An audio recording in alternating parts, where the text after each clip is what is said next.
From the KELOLAND Digital Desk, I'm meteorologist Scott Mundt, and this is Weather or Not. We will continue to follow shower and thunderstorm chances as we do go through the work week, increasing chance as we do get to about midweek. Here's a look at the outline. We will start the show talking about this past weekend. We had hot temperatures, some of us able to make the 90s on Saturday, even spilled over into Sunday for some of us. But we also had showers and thunderstorms roll across the area. Heavy rainfall in north central South Dakota, as well as severe weather. I already mentioned our chances to see rain this week. It increases by the time we do get into about midweek. We'll talk about that weather pattern. We have a lot of low pressure systems expected to make their way across the area as we go over the next 2 weeks. So that will keep us rather active. And what we've been doing since the end of August, we'll talk about our snow chances, the snow trend, what we see happening maybe as we get into the month of October. And we'll have a outline of that as to what you can expect as we get into maybe next month. In the meantime, for today, we've had a couple of rain showers in the eastern and northeastern South Dakota this morning. They have made their way over to the east and northeast for this afternoon. That we've had mostly sunny to partly cloudy skies throughout much of the afternoon. And then it's later this evening, western South Dakota, you'll notice thickening cloud cover, chances for showers and thunderstorms to develop, eventually make their way across western South Dakota this evening, and there's a chance that some of these may become strong to severe. There's a marginal risk for severe weather. That's level 1 out of 5, hail and wind being the main threat. That's 10 o'clock this evening, showing those thunderstorm chances into western South Dakota. We'll see how far east they make it. There may be a couple of thunderstorms that do rumble in the central and north central South Dakota during the overnight hours, but I don't think it will make its way across into eastern South Dakota tonight. That may happen tomorrow. We'll talk more about that coming up. So there's that marginal risk for severe weather for today. That covers western South Dakota. Again, that's a level 1 out of 5. Our forecast highs will reach the 80s today. That's well above average by at least 10 degrees for some. High of 85 in Sioux Falls, 84 in Huron, 85 in Aberdeen. You see the middle to upper 80s to cover central, western, and south central South Dakota. As we get into tonight, there is that slight chance for shower thunderstorm in the central and north central KELOLAND, as well as western South Dakota during the early part of tonight. Remaining mild, too, with temperatures falling to near 60 degrees for overnight lows. We may see some of those numbers into the middle 50s across western KELOLAND.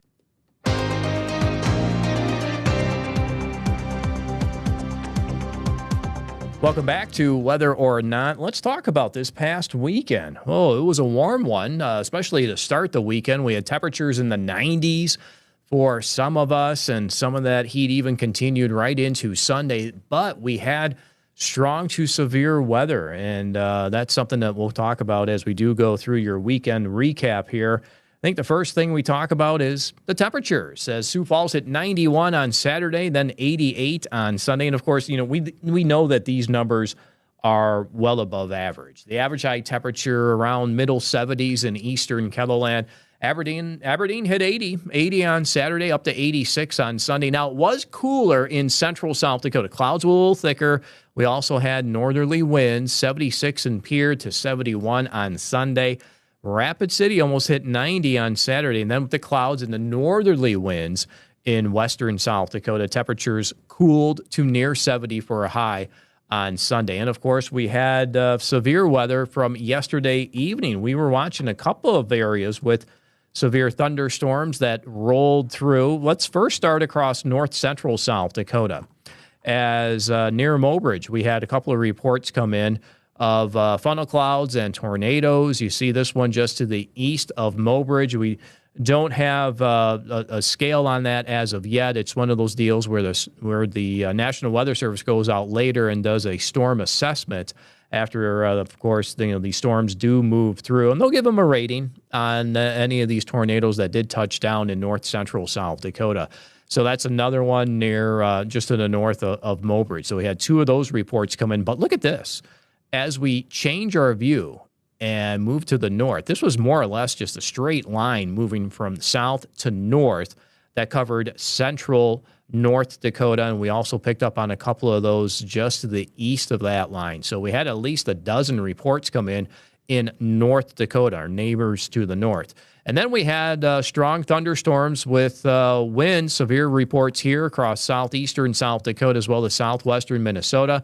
Some wind damage in and around the Pipestone area from yesterday afternoon, and that's early in the afternoon too, around 4:20 into extreme southwestern South Dakota near Beaver Creek. We had some tree damage there, a wind gust near 70 miles per hour near the Beaver Creek area. Also near Del Rapids, we had a 73-mile-per-hour gust near Trent. So we had these strong winds move through eastern, southeastern KELOLAND with strong to severe thunderstorms that did develop. And we cannot forget about the rain. Rainfall amounts, over 3.5 inches of rain. That fell in and around the Mobridge area. And for the month itself, Mobridge is sitting at about 2 2/3 inch of rainfall. A lot of that fell over this weekend at over 3.5.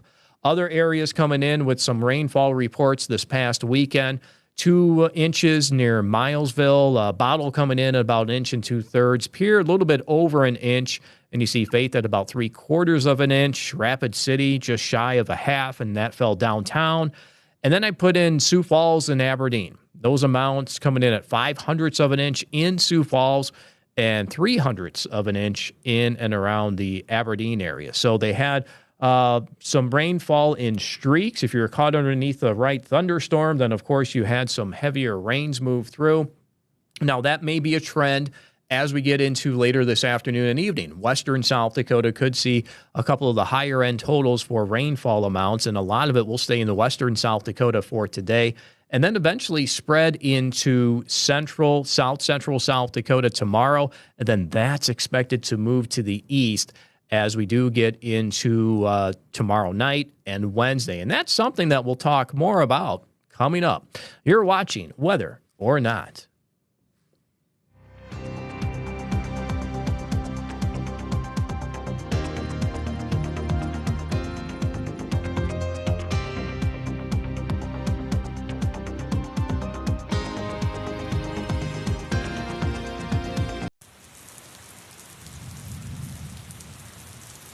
Hear that rain? Maybe I should add a little bit of thunder.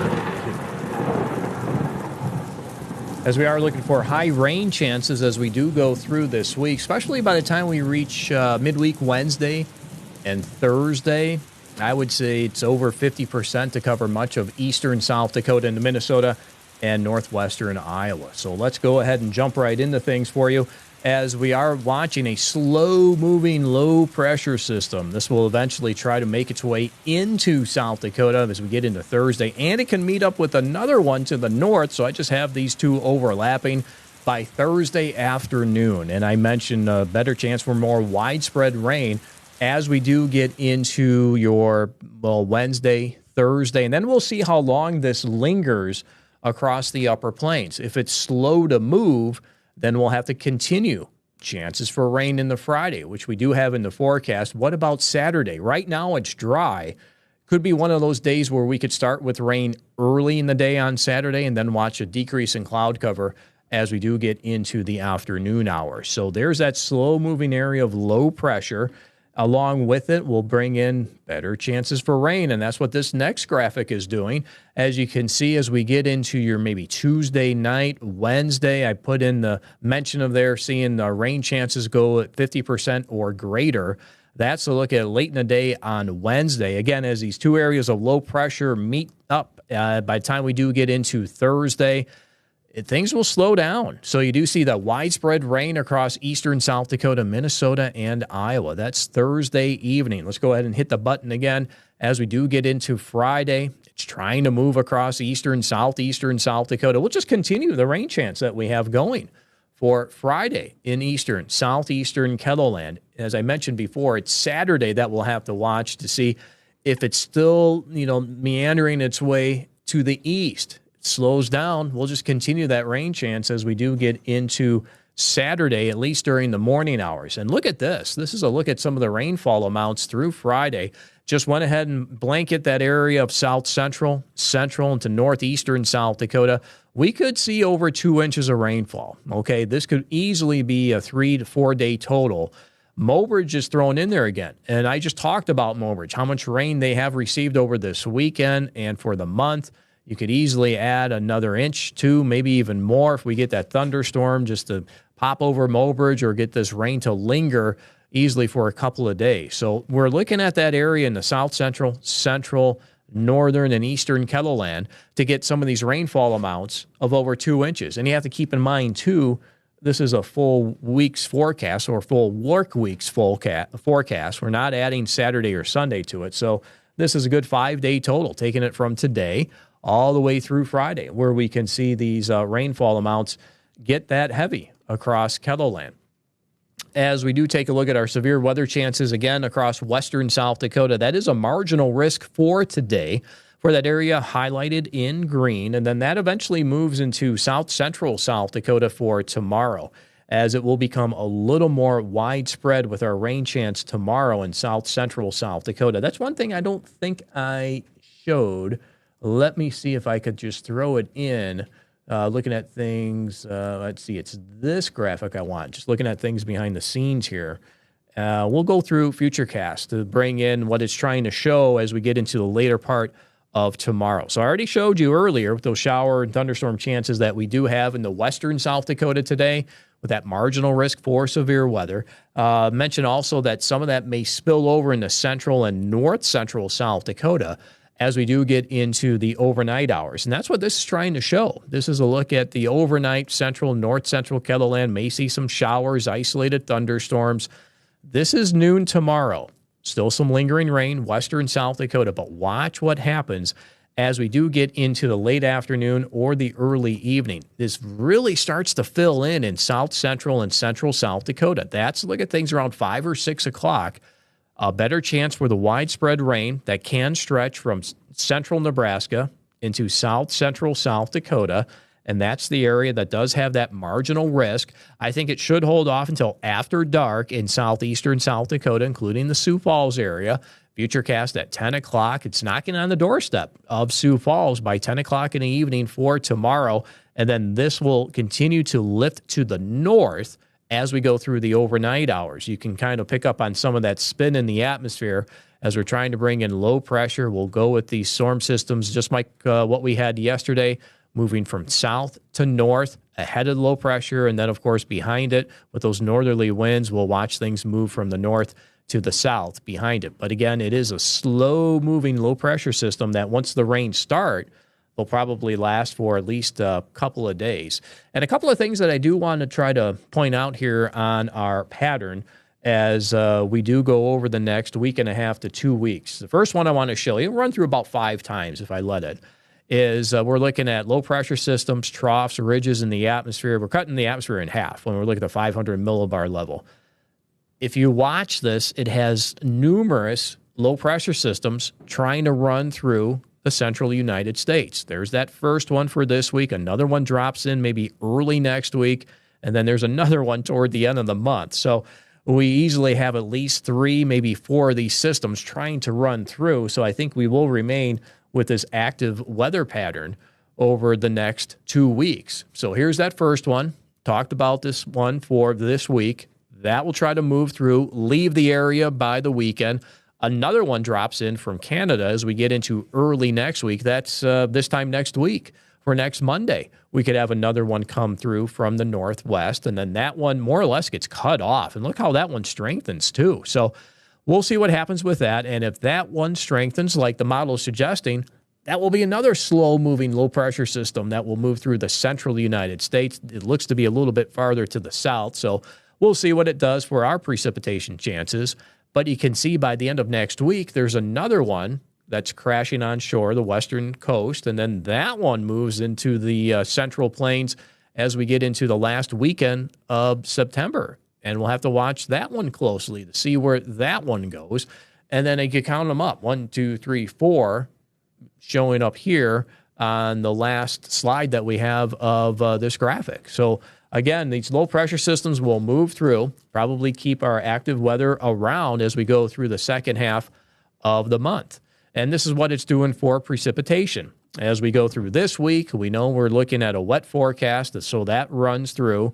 And then over the next several days, there's that next one that dives into the central United States. That's for early next week to bring in our next chance for showers, thunderstorms in the KELOLAND.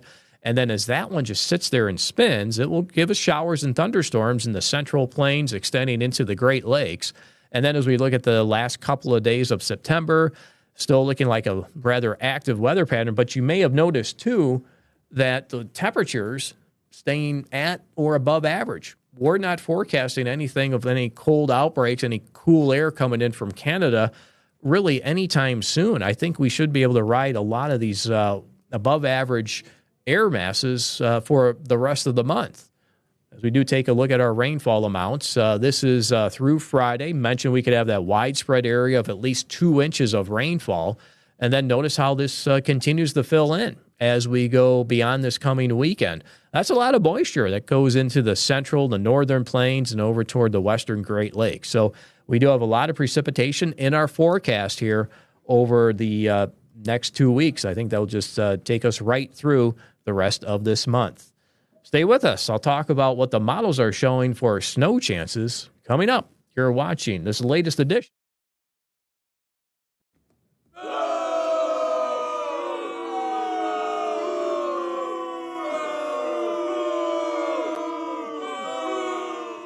Crowd not liking it. It's time to talk about that snow trend, what the models are showing for maybe getting the first couple of flakes of snow across southeastern KELOLAND. Maybe I should ask for some kind of jingle, some kind of music for an introduction to this part of it. We've been showing you this trend here over the, since the end of August, so over the past several weeks, and we'll continue to do this as we do go through the snow season.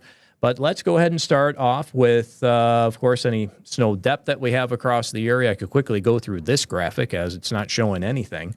What about the possibility of seeing some accumulating snow over the next 2 weeks? Well, it's starting to get a little bit better, but you got to go way up here into Canada. Let me go ahead and change the view. Starting to see that fill in. Southern Alaska, going all the way along the coast of Canada there. And this is trying to show things maybe get a little bit deeper, too, into Colorado, just to the west of Denver. So it's, picking up on a couple of things as we go over the next 2 weeks, but nothing for us here in KELOLAND, but we'll continue to watch things, of course, as we do go through time. Let's go ahead and bring up this graphic. This is the model that goes out 45 days, and it tries to pick up on any snows that we can see in the Sioux Falls area. And I just have this labeled for Sioux Falls. So you look at the bars going across. These are different members of this particular forecast, and this is the European model.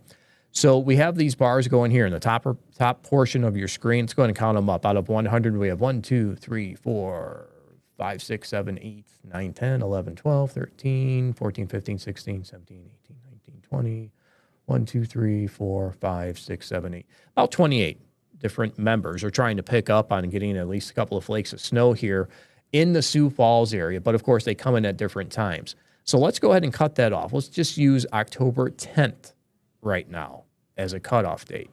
And I see 1, 2, maybe 3 models there trying to show at least a flake of snow, we'll say, in and around the Sioux Falls area. And we'll keep track of this too. And we'll use October 10th as that cutoff time. So we have 3 models out of the 100 members there showing that, we could have, maybe a snowflake or two try to run through the area. Now, that's just for Sioux Falls. Let me go ahead and go back to this page, and we'll bring up, let's try Rapid City. Oh, look at that. Look how many members are suggesting that, we could get snow by that time in Rapid City. Let's use the 10th as a cutoff. I don't even want to count all these coming in. Almost, I would say at least... I would say more than 50 of them, at least more than half, are trying to show at least some snow trying to come through before the 10th of October. And by the end of the month, it's right about into this area here. It looks like, I would just guess and say around 20 of those different members are trying to bring at least a round of snow in, if not maybe a little bit shy of 20. So, they could see something at the end of the month in western South Dakota. That's a look at the Rapid City area. So let's go ahead and show that again. That was rather impressive, I thought. That's Rapid City. And here's a look at Sioux Falls. I would say, again, I forgot how much I counted earlier, but before the 10th of October, it only came in with 3 of those 100 members, suggesting that there could be a couple of flakes of snow around by the time we do get into that time frame. So enjoy the warmer weather that we have. If you're not a fan of seeing maybe that first snowfall or the colder temperatures, enjoy the warm weather that we have. We're trying to bring in better chances for rain as we do go through the week. I know not everybody can use the rain, but of course we do have some areas that can, especially across southeastern South Dakota. And that's something I'll try to show tomorrow, is what's been going on with our 30-day precipitation trend across KELOLAND. That's it for this latest edition of Weather or Not. Thank you for joining me, and I'll give you more information on what's happening with our weather